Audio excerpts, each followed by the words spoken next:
Let's be clear. This was never about a broken heart. It was about survival. The pain you felt wasn't the ache of lost love.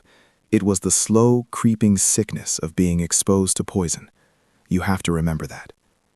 You felt it long before you could name it, didn't you? It was that subtle drop in temperature in the room when he walked in. It was a hollowness behind his perfect smile, a shadow in his eyes that his charming words could never quite erase. People called him charismatic, but you felt the truth, a deep, unsettling coldness that had nothing to do with the weather. It was an intuition, a constant whisper in your gut telling you that something was fundamentally wrong. This wasn't a flaw you could fix or a bad habit you could overlook. It was the very core of him.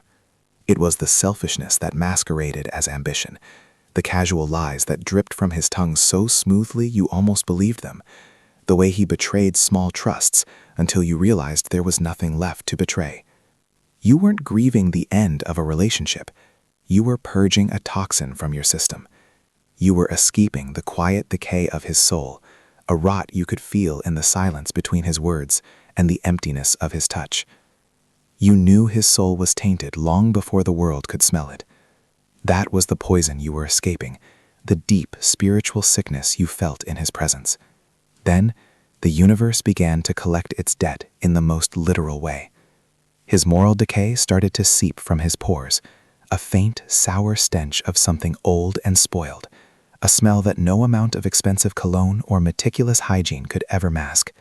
It was his very essence, finally leaking out for all to witness. You started to see the effects from a distance. You saw how colleagues would subtly lean back when he approached their desks, how meetings were abruptly cut short. They started taking the stairs just to avoid the confined space of an elevator with him.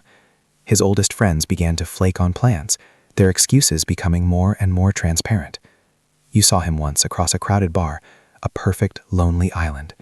People instinctively shifted their chairs, creating a small, invisible barrier around him, driven by a revulsion they couldn't name. His eyes darted around, filled with a flickering confusion and paranoia. You watched him discreetly sniff the cuff of his own pristine shirt, completely baffled. His polished exterior, the sharp suit, the perfect hair, became a grotesque costume on a man rotting from the inside out. Inevitably, he came back to you. He stood on your doorstep, a ghost of the man he pretended to be, his face a mask of desperation. "I don't understand," he pleaded, his voice cracking. "People are avoiding me. You're the only one who ever really understood me." You looked at him, and the stench was no longer a metaphor in your mind. It was a physical presence in the air, the undeniable proof of the poison you had endured for so long. But it held no power over you. A profound calm settled in your chest. "That smell," you said, your voice unwavering, "it's not new to me. I lived with it when it was just something rotten in your soul. Now that the rest of the world can finally smell it too, it's no longer my problem. This is your harvest to reap." And you closed the door, leaving him alone with the physical manifestation of his own decay. Look, let's talk about the decision that led him to your door. It wasn't one single mistake. It was a choice he made so long ago that he probably doesn't even remember making it. It was the moment he decided that the reflection in the mirror was more important than the man standing there. He chose the shortcut, every single time, the easy lie over the difficult truth, the charming smile that masked his contempt, the small, seemingly harmless betrayals of trust that one by one eroded his own foundation. His great, tragic decision wasn't one single event. It was 1,000 tiny surrenders of his integrity. He chose to believe his own performance, convinced that if the suit was sharp enough, the words smooth enough, and the cologne expensive enough, no one would ever bother to look for the man underneath. The problem is, you can't build a life on an empty core. Eventually, the hollowness starts to echo. The rot he nurtured in private, the selfishness, the cruelty, the utter lack of empathy, had to go somewhere. It couldn't be contained forever. That smell wasn't a curse from the universe. It was an eviction notice. It was the truth of his character, the sum of all his rotten choices, finally seeping through the cracks of the perfect facade he had built. He didn't lose his soul in one dramatic moment. He traded it away, piece by piece, for applause that has now fallen silent. And so, the bill comes due. The universe has a funny way of balancing its books, and a soul that rots in private cannot be contained forever. The poison he cultivated in the dark had to find a way into the light. It began as a whisper on the air, something you would dismiss at first, but it grew, and it was a truth more potent than any lie he ever told. It started at his job, the place where his performance mattered most. He would walk toward a group of colleagues, his smile perfectly in place, and you could see the change. A subtle wrinkling of a nose, a person suddenly remembering an urgent email they had to send, turning away just as he arrived. Meetings would end a few minutes early, people gathering their papers with a little too much haste. They started taking the stairs, all of them. The excuse was always, getting my steps in. But the truth was they couldn't bear the thought of being trapped in the small, enclosed space of an elevator with him, and that faint, sour smell of decay that clung to him like a second skin. His social life withered next. Friends who once clamored for his time were suddenly, consistently busy. The excuses were so thin they were transparent, a forgotten appointment, a vague family thing. You saw him once, sitting alone at a bar he used to command. He was an island in a sea of people. It wasn't loud or dramatic, it was a quiet, instinctual migration. People at nearby tables would shift their chairs, leaning away, creating an invisible perimeter of repulsion. His eyes, once so confident, now darted around the room, flickering with a paranoia he couldn't place.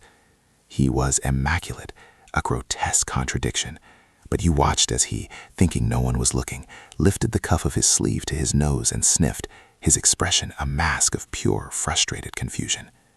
He couldn't smell it, you see. How can you smell the rot when you are the source?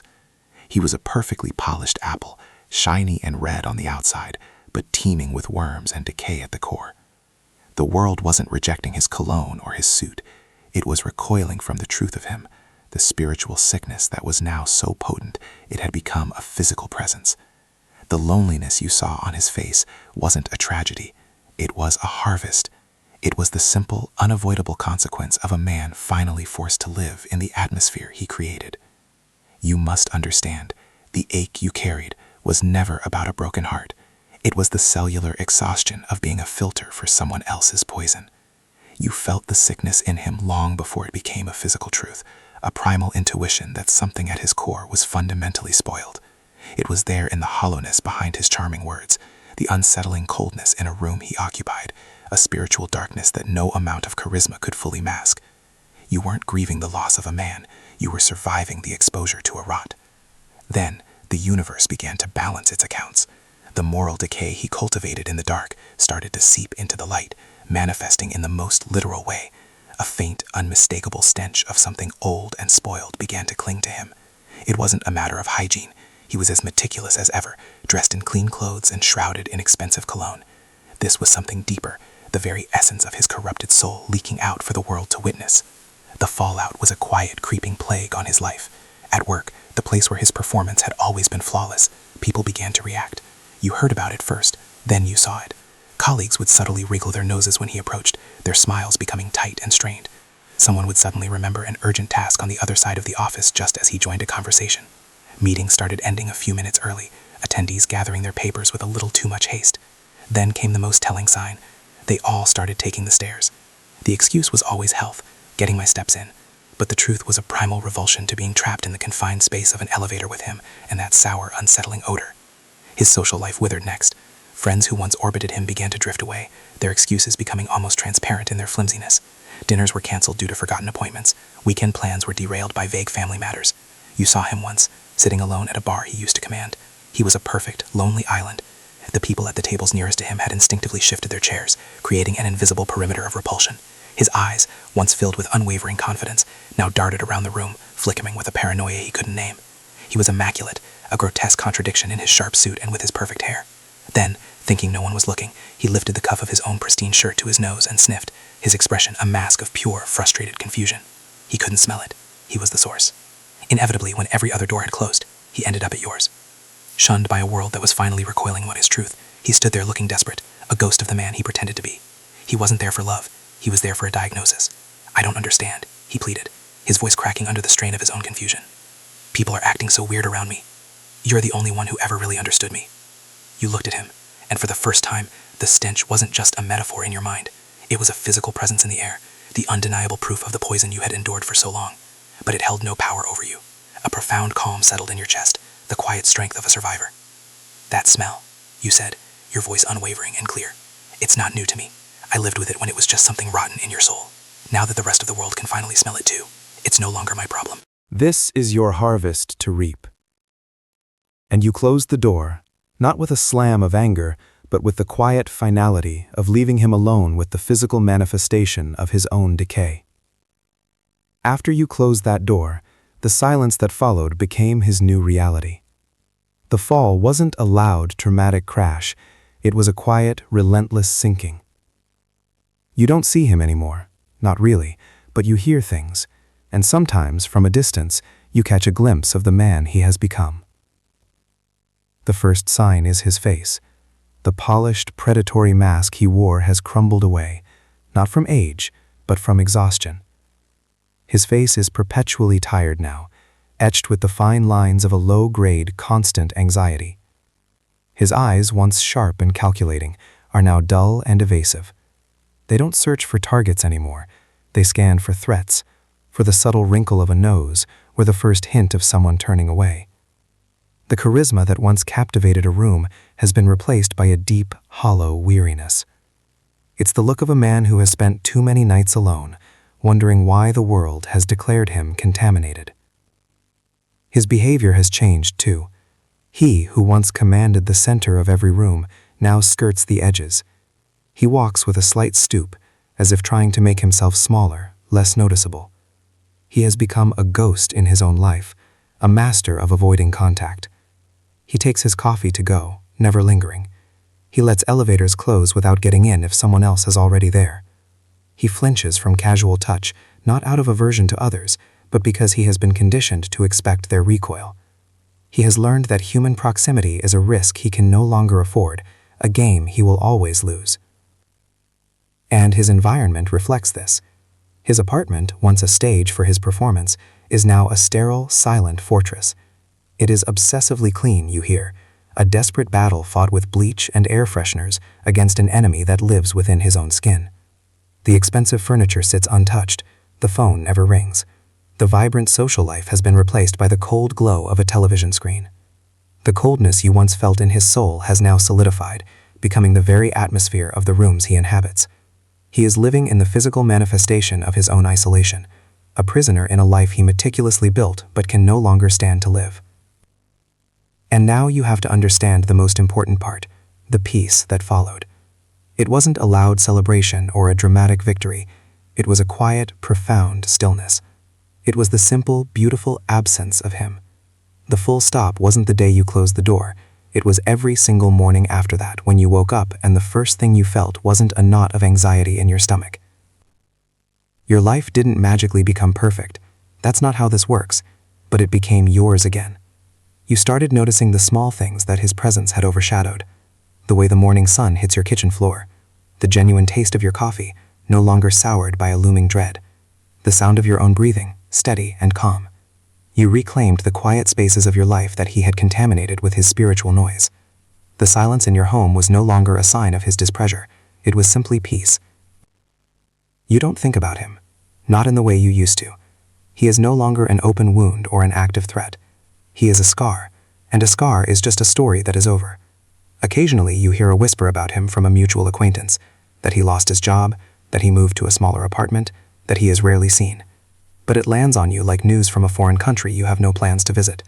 There is no satisfaction, no pity, just a distant, clinical acknowledgement. His punishment was never the point. Your freedom was. The true liberation is this. Your intuition, the part of you that sensed the rot in him from the very beginning, is no longer an alarm system. It is a compass again. You trust yourself. You are no longer second-guessing the cold feeling in a room or the hollowness behind a smile. You learned the hardest lesson there is, that you must honor your own perception, even when no one else can see what you see or smell what you smell.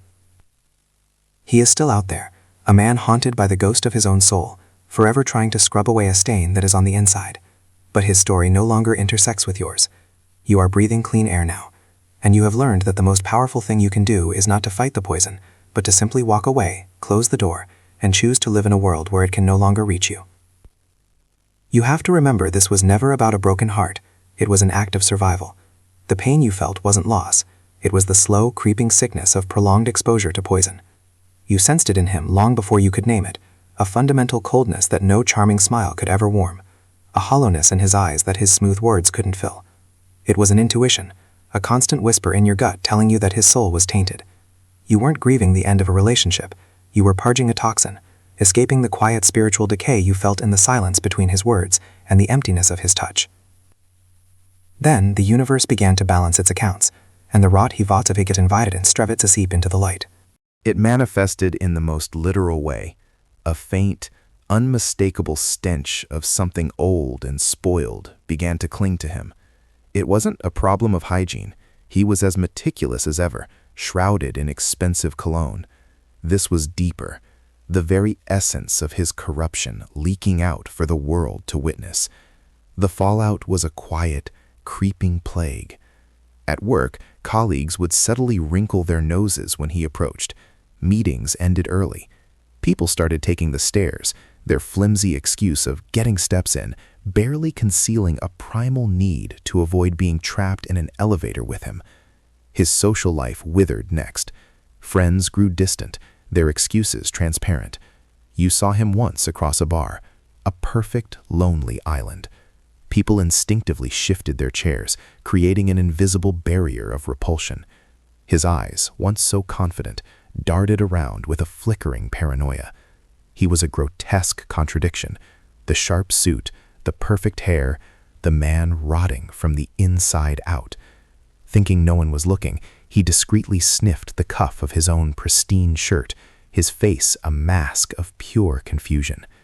Inevitably, when every other door had closed, he ended up at yours. Shunned by a world that was finally recoiling from his truth, he stood there desperate, a ghost of the man he pretended to be. "I don't understand," he pleaded, his voice cracking. "People are acting so weird around me. You're the only one who ever really understood me." You looked at him, and the stench was no longer a metaphor. It was a physical presence, the undeniable proof of the poison you had endured. But it held no power over you. A profound calm settled in your chest. "That smell," you said, your voice unwavering. "It's not new to me. I lived with it when it was just something rotten in your soul. Now that the rest of the world can finally smell it too, it's no longer my problem. This is your harvest to reap." And you closed the door, leaving him alone with the physical manifestation of his own decay. And then the moment will come. It won't be a knock on the door in the middle of the night. It will be quieter, more insidious, a vibration in your pocket. A name you have not seen in a long, long time will light up your screen. It will be a message, short and pathetic, a final, desperate probe into the world that has cast him out. Maybe just a simple, "Hey," or perhaps a more manipulative, "Thinking of you." You will look at that name and you will feel nothing. Not the old familiar jolt of anxiety, not the bitter sting of anger, not even the faint echo of pity. The space he once occupied in your soul, the one that used to ache with his poison, is now just calm, quiet scar tissue. You will look at his words on the screen and realize they are just letters from a ghost, an echo from a tomb you have long since sealed. You will see his attempt to reconnect not as an opportunity for closure, but as what it truly is, the last dying twitch of a parasite looking for a host. And in that profound, beautiful silence, you will make a choice. There will be no need for an angry reply, no need for a final cutting remark.